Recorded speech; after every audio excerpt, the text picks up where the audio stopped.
Before you sit down to transcribe a solo, ask yourself a couple of questions. What am I doing and why am I doing it? What do I hope will happen to my playing? And is this the best use of my time? Let's talk about it. Now, the one thing we know for a fact about Wes Montgomery or Django Reinhardt is that they did not become themselves by transcribing Wes Montgomery and Django Reinhardt, right? That music didn't exist for them to check out.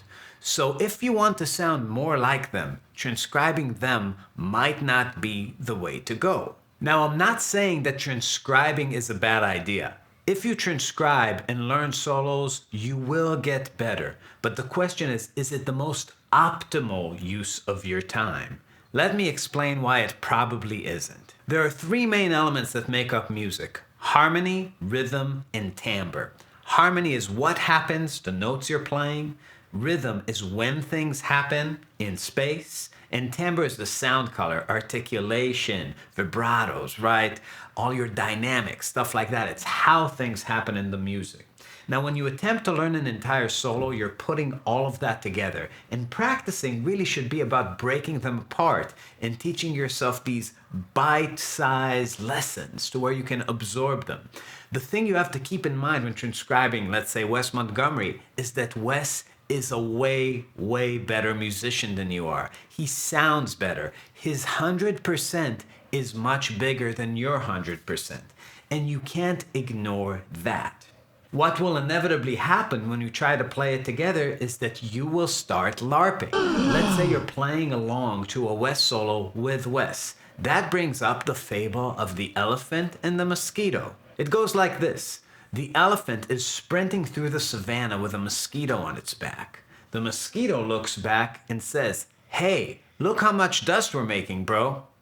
You don't want to be the mosquito. That is LARPing. That is basking in somebody else's glory.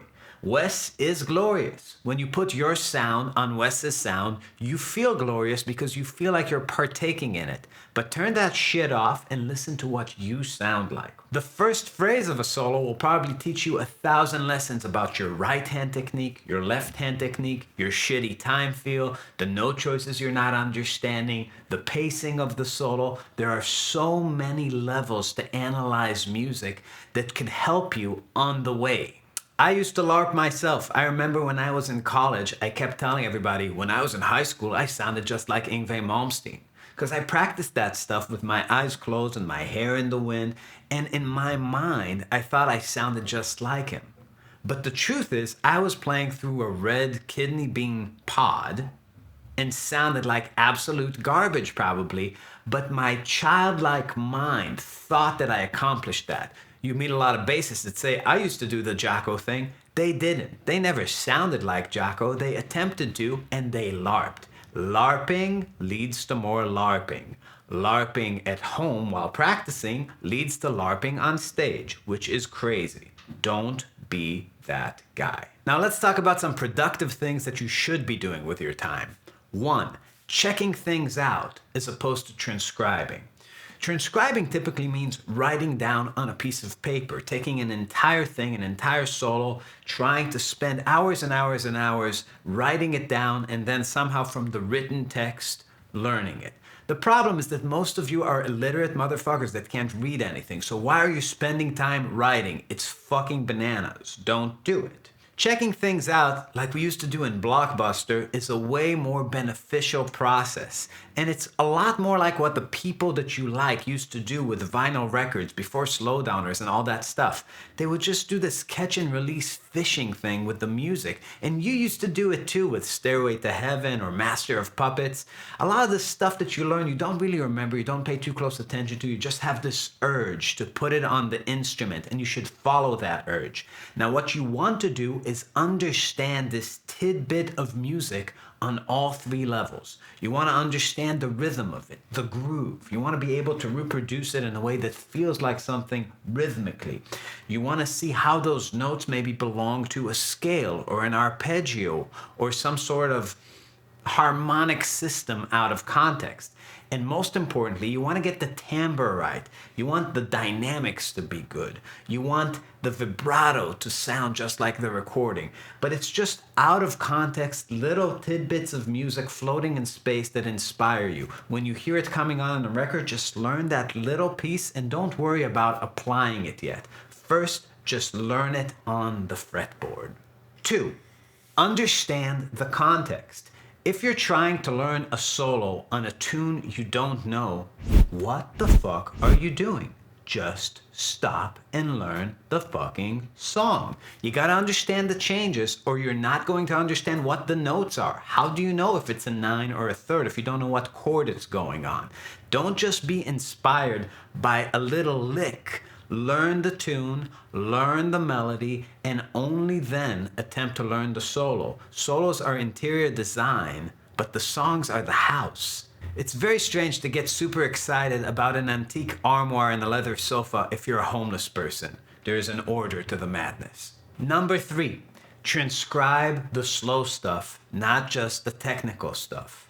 When you're listening to music, a lot of time I see students skipping the parts that they're ready to absorb harmonically and melodically. If you hear Coltrane or Parker play a line that's just a bit of a pentatonic, maybe that's the big takeaway. Maybe you just need to lean into that 9 or that flatted third on a minor chord. Maybe you just need to pick up some 8th note syncopation in a mid-tempo song. Maybe that's what you're ready for.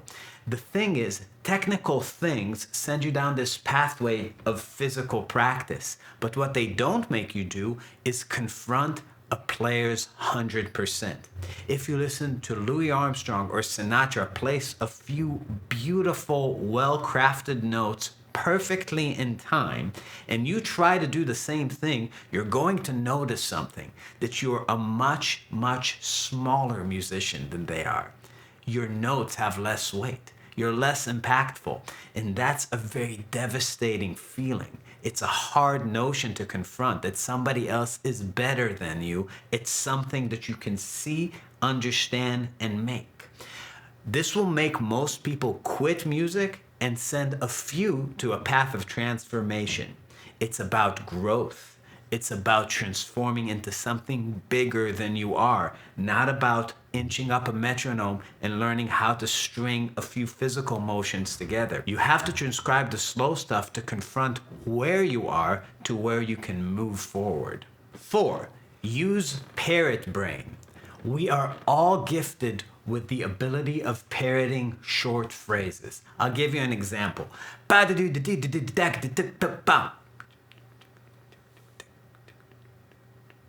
You could hear that replay in your mind. Now let's do it longer. That's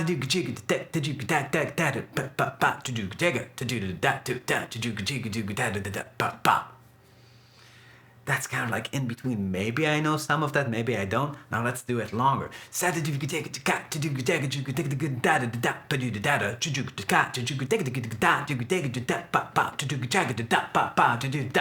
What happened? Your brain tried to follow it, but it could no longer replay it. Actually, that little bit in the beginning that you could replay easily the first time is expunged. You can't remember that shit at all. Notice that that's happening to your brain. The brain is a perfect transcriber for very short phrases, sort of like in the 2-3 measure range, and then it stops paying attention in that way and is along for the ride. Now you're listening in the moment as opposed to parroting back rhythm and melody. You have to use parrot brain. Make the phrases you're listening to very short and you'll be able to absorb them. Then work on putting them together. Take just a little bit of a Parker lick, and then you can sing it back. You can find it, but you're in charge of chopping this big steak into bite-sized portions. Number 5.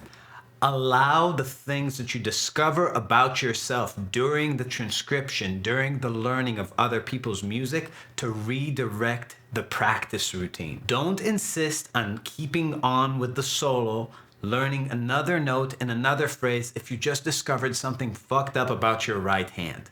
That is the lesson. You are not gonna get rewarded for learning a John Coltrane solo note per note, but you will get better if you figure out how to play one line perfectly in a way that grooves and lands and feels good. This whole thing is about you finding out about yourself, about looking in the mirror and taking steps to grow. 6. When you're trying to study a player like Django or Wes Montgomery or Alan Holdsworth, try to study the physicality of their playing. Watch videos if you can find them. It's all about motion mechanics. What you're really trying to do is learn about another man's intuition. You're trying to figure out how the choices he's repeatedly making with his body affect how he's navigating harmonic and rhythmic systems. Fingerings are key. Picking is key. Motion mechanics is key. How he's holding his shoulders, how high his guitar is. All these things are clues in a big puzzle, and when you've decided you're going to study another player, try to assimilate as much of his actual technique as you can. 7. It's all about the intention you have. If your intention when learning music is to understand a harmonic system and a rhythmic system to where you can speak freely like a language, it will happen over time. If you come at it from the angle of stealing and copying licks, that's what you'll accomplish. Meaning, if you hear a Michael Brecker solo and it's giving you this like overwhelming sensation of ah, and you're like, I'm going to take this and make somebody else go ah, all you'll become at the end of the day is the awkward guy at a party that has something that he read online in his mind that he's dying to say and keeps looking for the perfect moment in a conversation that never will come to just insert his little thing. And when he says it, everybody's just like, whoa. You don't want to be that guy, right? If you dig this, please join our Patreon family. There are monthly lessons with me there. There are hangs. There are tons of transcriptions, tons of really great information. Become a member today. Also, like this video, comment, share, do all the things, and we'll see you next time.